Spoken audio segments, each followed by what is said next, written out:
Hi, I'm Suzanne, and I'd like to welcome you to the first of our conversations with Australian music legend, Lonnie Lee. Okay, so let's get going. Lonnie, I wonder if you'd like we'll start off with you telling us a little bit about some of the highlights and some of your achievements over this quite a long career. Well, I guess for a start, I suppose I started before most of them. I started pretty much the same time as Johnny O'Keefe, and then just a few months later Cole started. But other than that, over the years I've just been very lucky to be very different. You know, I was more rockabilly, whereas a lot of these guys that came in later on, my peers and my friends, they came in differently, singing without a guitar. I was a guitarist, so I was led to those rockabilly type songs. That's where my love was, although I love ballads as well, like everybody else. And so I suppose I was always that little bit different to everybody else, and which has been good for me, you know. So we know that you had many hits, I think probably 8 in fact. Many people would want to know, Lonnie, whether you still sing those songs in your show.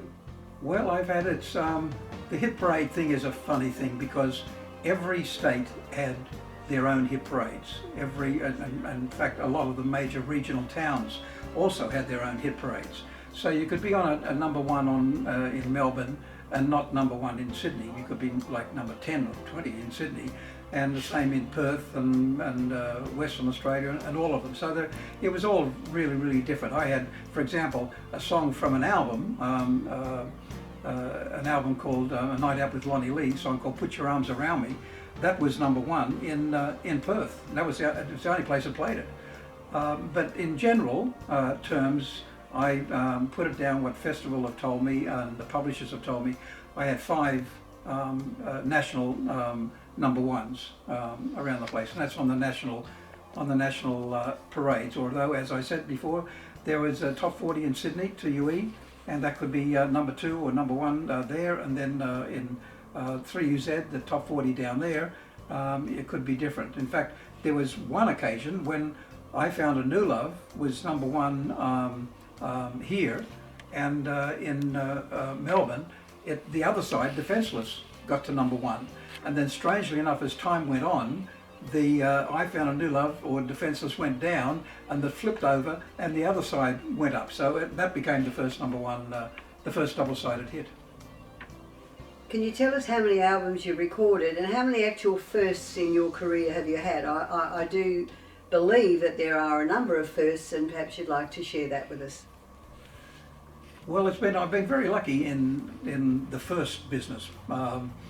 Because I just happened to be Johnny on the spot, but right at the right time. For example, I was the first pop artist to record a stereo album in Australia. And the reason for that was nothing that I did. It would just happen to be that I just signed a contract with HMV, EMI, and we were doing our first album. I put out a couple of singles, and we're doing our first album called A Country Boy at Heart. And they just got in the new desk and all the new, set up the new studio for stereo. So it hadn't been done before, no one had done it before, so I was the first one to cab off the rank there. But there were lots of other things. For example, in 1960, I bought a new Zephyr car from Broadway Motors down on Broadway in Sydney. And I had it specially painted red because there weren't red cars at the time, so they had to do it especially for me. And it was right at the time when I was doing my first album, A Night Out with Lonnie Lee. Now, up to that time, Festival Records, they would only print 2 colours and plus as well the colour of the paper at the back. So there was no full colour albums up to that time. And right at that time, when I was picking up my Zephyr, the guy said, "Oh, come and have a look at the new car that's out." And so the new car happened to be the new Falcon. That was the first Falcon that came out, and they had it on the showroom floor. So I had a look at it, and they said, I said, "That's really tremendous." He said, "Would you like to promote it?" I said, "Well, I just bought a Zephyr, you know, there, and I'm not going to promote that." But I said, "Leave it with me, and I'll see what's going on." So anyway, I had a talk to Johnny O'Keefe, and he said, okay, well, maybe there's something we can do. So we went back to Broadway Motors, and we put a proposition to them that I would have the album, the car, on my album if they paid for the photograph and for the model and the printing of the full colour album. And they agreed. They said yes, okay. They did. So they actually paid, and I became the first to have a full colour album. That's why on that album you see the not just the model, but you see the car, the new car. It's amazing how these firsts all come about, but there was another first too, I believe you had. A little bit chat about the Bee Gees back in the day when you mentioned earlier that you'd recorded a Bee Gees song. Do you want to elaborate a little bit on that? Yes, well, with the Bee Gees, it was, that was, I guess, in a way a fluke as well, you know, because I had a publishing company in an office in Sydney, in Castlereagh Street, Sydney.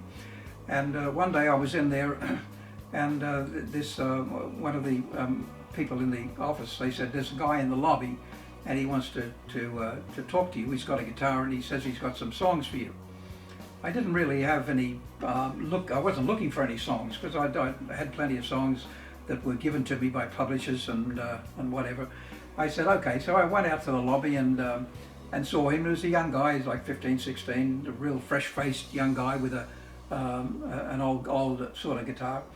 And he said, hello, Mr. Lee, and introduced himself, and he said, I've got some songs that I'd like you to listen to them because I think they're really great songs that maybe you might like and may record them. So I said, okay. So we went into another room and he sat down and he started playing. And first of all, I thought, wow, he's playing this guitar differently. It was a really big sound, a really lovely big sound. And I noticed how he was playing the guitar much differently to regular guitar players. And it was because he had modeled himself, he taught himself, and he was doing the same way that they play a steel guitar in the country music, where you've got the steel guitar going, and he played that on the keyboard, on the fretboard, which is really, really different, but a great sound.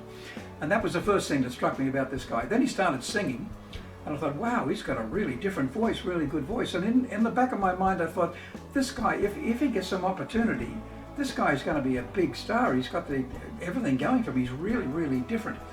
Anyway, he sang about 4 songs to me, and there was one that I said, okay, that was good. I'll have a go at that and see if I feel comfortable with it, and if so, I'll record it. Anyway, I did, and I recorded it, and he came along to the studio, and he loved it. He said, well, it was just tremendous. I couldn't think of anything better than you recording the song. And so we put it out, and I put it on one side. Unfortunately, Australia wasn't interested in Australian songwriters at the time. It was just a little bit too early for that to happen. And so they played the other side, and the other side became a hit, and this side just went off into the wide blue yonder, which was a great shame because it's a good song. It was called If I May, and it was a song about a teacher. I was sort of in love with the teacher, and the teacher was in love with me, and I wanted to go out to play and all that sort of stuff. Anyway, it's a great song, and that was Barry Gibb who wrote that, not to the Bee Gees, actually Barry, because he was the one that started the whole songwriting thing there. But of course we know Barry went on to phenomenal success, and I certainly predicted it. The new show, Lonnie, Just Me and My Music, an interesting concept. Perhaps you could take a little bit of time and explain how that came about, what the show itself entails, and I guess some of the songs that you're going to be singing and how are they presented. Well, the show is different, and it came about because of this COVID stuff. You know, COVID closed down the whole entertainment industry, and we hardly, all the venues closed, we were all locked down and all that stuff. So it was really, really different. And I'd been with my band, I'd had my band, the Lee Men, this particular Lee Men, for about 16, 17 years. And unfortunately, one of them, Leon, had a stroke. And so that put him out of action, which was really, really devastating for all of us. And then the other two, they became so fearful of the COVID thing and catching COVID and all that sort of stuff. So it was a thing that the band just quit. That was the end of it. And so I was left with the decisions, what am I going to do? Am I going to retire? Or shall I somehow keep going, get another band going, whatever? I couldn't really be bothered getting another band going. I'd spent 60 years with bands, and it's a lot of work trying to get that happening and to get the chemistry right, you know. So I thought, okay, well, and they didn't, no one wanted me to retire. They said, you can't retire. What are you talking about? You know, people still want to hear you and want to see you, and you can still sing and you still got energy. So I thought, okay, well, how am I going to do this? So I figured, okay, by myself on stage, I'll maybe do a lot of audio visual stuff, so that while I'm the only human on stage, everything is on the big screen. So I took advantage of technology and my love of technology and my ability to be able to do video editing and all the rest of the stuff. And so I got all the songs, chose all the songs, and like a history lesson, I chose the songs that were involved with these people that I'd done shows on the stadium and the festival halls way back in the 50s and the 60s. And so I chose the different artists, some of the different artists and their hit songs. And so I got some tremendous backings that we recorded and we acquired. And so I sang the songs, the hit songs of these people, and told the story. Not just told the story myself, but it was also on the screen, scrolling on the screen. So it's a really, really big history lesson. That was the first half. And then the second half, it's a real rockabilly thing. I go out there and just sing all the rockabilly songs that I love and that everybody loves. Everybody sings along, and it's just a really a lovely rockabilly rock and roll fest that we all love. So it's a very different show, but I'm getting tremendous reviews, and I'm so glad. And there's lots of people, even some of my family, have said this is a much better show than you with your band, and that really knocked me for a six when I heard that, because I was really fearful. What are people going to think with me on stage by myself? Anyway, I'm really pleased that it's all working out great. So that's great. Yes, I imagine that would be a little daunting, especially when you're so used to having a band around you. Your voice is still amazing. It's still powerful. We hear that obviously after pretty well every show, that how amazing it is. Tell us how that is. Why is it at your age and stage of your life that you still have this vibrancy and excitement and energy? Well, it's I guess in a way it gets down to health. You know, if you've got good health, no matter what business you're in or not in, if you've got good health, you can do a lot of things that you love to do, that is your passion, or things that you don't love to do, you can do them because of health. And many, many years ago, when I was 25, I had an epiphany, I guess, that I'm going to try and look after myself from a health point of view. And so I became a vegetarian, and I studied as much as I could about the proper foods to eat and what our body and our organs and everything is rely on. Because I look upon food as like gasoline, it's like the fuel for my body. And so I said to myself, I don't want to be old and to be sick and infirmed and not be able to do what I like to do, which I'd seen so many of my family and my friends, you know, when looking at the older folk then.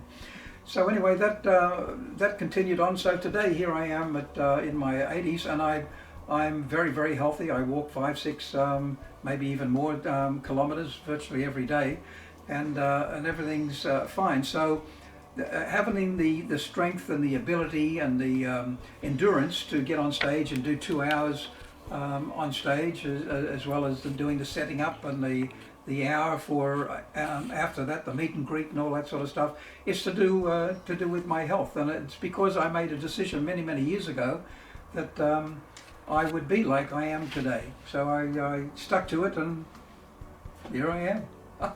So you just said, Lonnie, that after your 2-hour show, which it does run for 2 hours and I think a 20-minute break in between, at the end of it you do this meet and greet.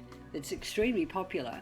How do you feel like after you've done that show that you have the time and the energy to chat with fans that come along with their records and their CDs, and they want to talk about the old days or the new days?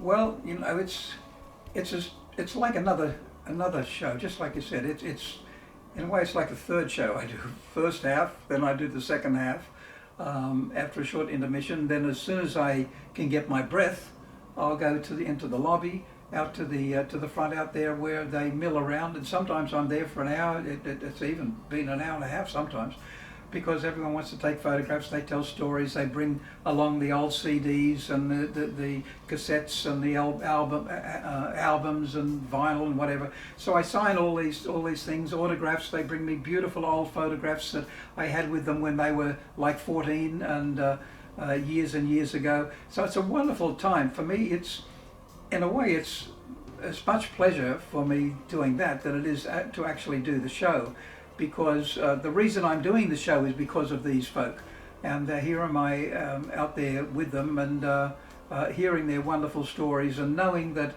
I have been a nice part of their life. You know, we've all had our ups and downs. We've all experienced traumatic things that we wish didn't happen, and blah blah blah. We go on, all of us, you know, and I'm just so lucky that I've been the nice part of their life, and they in turn have been the nice part of my life. So it's a lovely time for me to spend out there. Mind you, after it I'm pretty exhausted, because I've done the 2 hours and maybe 2 hours before that, setting everything up on stage and whatever, and then now doing the hour and a half thing. It's been like a 5-6 hour marathon, so I'm pretty happy to pack up and go back to the hotel and relax. Okay, thanks Lonnie for that little chat. Not a fireside chat, but a lovely conversation. We look forward to a few more of these to come in the near future. Thank you for your time. Thank you, Suzanne. It's been a pleasure, and yeah, let's continue on sometime. Thank you.